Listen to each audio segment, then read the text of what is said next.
Jacinda Ardern says she is close to finalising arrangements to secure additional supply of Pfizer doses this month to New Zealand.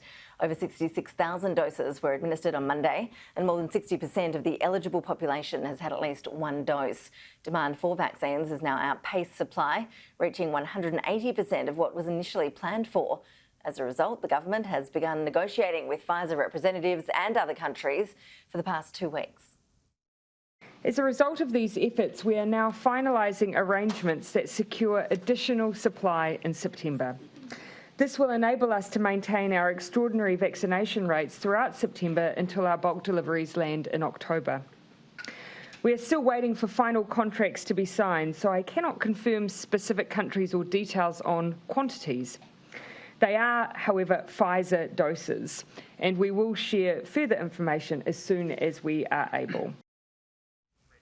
New Zealand recorded 21 new locally acquired COVID cases in the last 24 hours. All of the cases were located in Auckland, which remains under strict level 4 restrictions. For more on the situation there, joining us live from Auckland is New Zealand contributor Wayne Hay. Wayne, appreciate your time. Talk us through what public sentiment is like there. It seems like New Zealand's still chasing this COVID zero scenario. How is the country going about that following that more recent outbreak? Yes, well, certainly there was a lot of concern when that new outbreak began 3 weeks ago. It was an outbreak, of course, of the highly contagious Delta variant. It was the first time that we had seen Delta in New Zealand. In fact, New Zealand, according to the Prime Minister, was the last country in the world to see a case of the Delta variant. And it took just one case in the community in Auckland for the Prime Minister to announce that nationwide lockdown, moving to the highest alert level 4. So there was a lot of concern about that outbreak, and concern perhaps that this outbreak would get out of control, and therefore would the lockdown really be necessary? Would all that harm and hurt that comes from having nationwide lockdowns, particularly on the economy, was worth it, considering what we're seeing in other parts of the world where countries like the United Kingdom and the United States are simply opening up regardless of those ongoing case numbers. But I have to say, with the number of cases each day falling over the past 3 weeks in Auckland, which is where that outbreak began, which is where it continues to be centred, public sentiment, I think, has generally been supportive of this latest lockdown, because it appears that the authorities, through their thorough contact tracing, have been able to get on top of this outbreak, which appears to be plateauing, even decreasing in terms of its threat. And then we've had the vaccination rate increasing exponentially, which has added to that public sentiment of optimism really going forward. Yeah, I mentioned that the New Zealand government's now chasing more Pfizer. It is a pretty familiar story, as you know, to what we're seeing here in Australia about a lack of supply. Has the Prime Minister been copying flack for not ordering enough, for not having the supply ready to go? Yes, definitely. I think on the one hand, as I say, there has been widespread praise within New Zealand, as there has been internationally, about what this government has done in terms of trying to control the virus, because for the most part, since this pandemic began last year, New Zealand has been pretty much free of COVID-19 and free of having lockdowns. But on the other side of the coin has been this issue hanging over New Zealand, in that the vaccination rate has been so low that it appeared that the government was late to the party when it comes to getting enough of the doses into the country.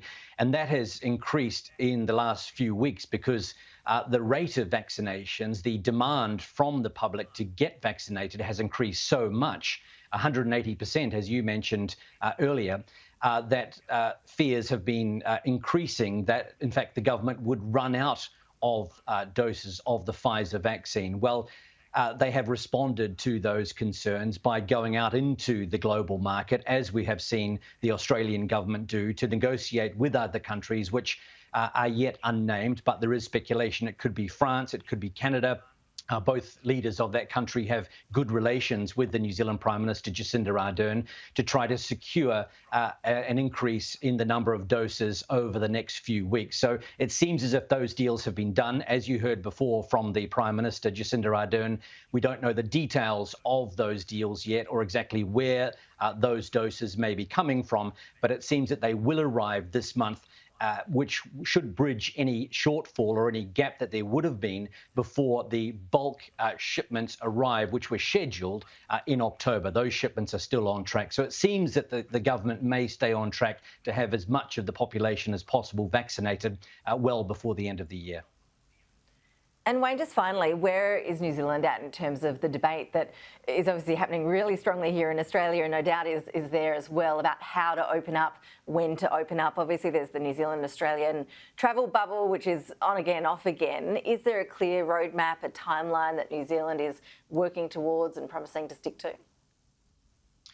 Well, there is now. Some weeks ago, the government, perhaps under pressure because we had seen Scott Morrison come out and announce that roadmap towards 2022 and what opening up might look like. I think pressure may have been growing on the New Zealand government to follow suit and to try to do that. So it did do that a few weeks ago, announcing that the emphasis this year would be on vaccinations, as I say, getting as much of the population vaccinated as possible this year before opening up the borders to an extent in early 2022.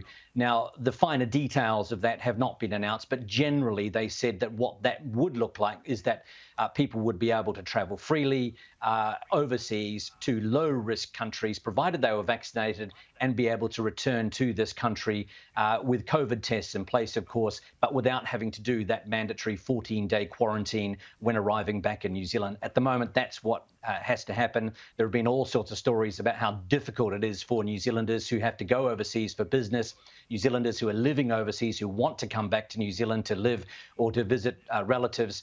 They simply cannot get into the managed isolation facilities because of so much demand. So there is increasing hope that that will be resolved towards the end of this year, certainly in the early part of next year. Yeah, plenty of parallels between our two nations. Wayne Hay, appreciate your analysis and the update. Thanks so much.